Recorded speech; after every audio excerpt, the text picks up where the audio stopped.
sini saya akan melanjutkan presentasi saya pada bab ke-6, yaitu dengan judul demokrasi.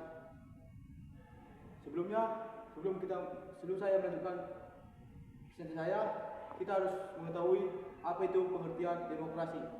Pengertian demokrasi adalah sistem pemerintahan di mana kekuasaan politik dipegang oleh rakyat, baik secara langsung maupun melalui wakil-wakil yang mereka pilih seperti DPR, dengan tujuan untuk menciptakan pemerintahan yang responsif, transparan, dan akuntabel. Pengertian demokrasi secara etimologi, kata demokrasi berasal dari istilah demokratia, berarti rule of the people, yaitu paduan dari dua kata. Demos berarti rakyat, dan people dan katos berarti kekuasaan. Selanjutnya, bentuk-bentuk demokrasi.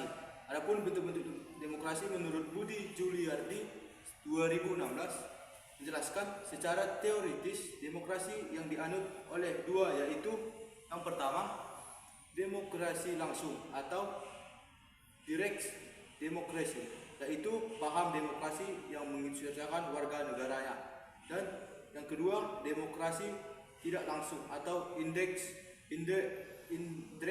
demokrasi, yaitu paham demokrasi yang dilaksanakan melalui sistem perwakilan yang biasanya dilakukan melalui pemilihan umum seperti pemilihan DPR, Dewan Perwakilan Rakyat.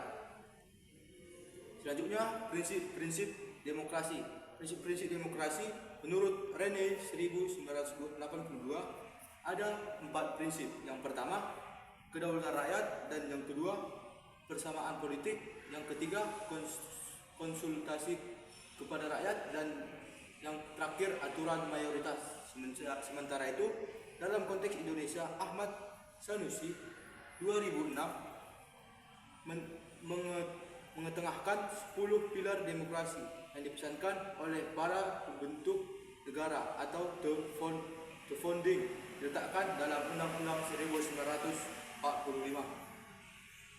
Selanjutnya, demokrasi di Indonesia. Demokrasi di Indonesia perlu dipahami bahwa demokrasi yang berjalan di Indonesia telah menghasilkan sejumlah kemajuan, berarti dalam segi prosedural, pemilu legislatif, pemilu presiden, hingga pemilihan kepala daerah atau pilkada berlangsungnya dengan bebas, transparan. Demokrasi yang paling penting dalam suasana damai. Check and balance di antara lembaga-lembaga eksekutif dengan legislatif juga berlangsung sangat dinamis. Selanjutnya, mengabadikan momen bersejarah. Yang pertama, para seniman menciptakan masyarakat untuk memfasilitasi individu warga negara agar memahaminya atau menghayatinya dan perannya.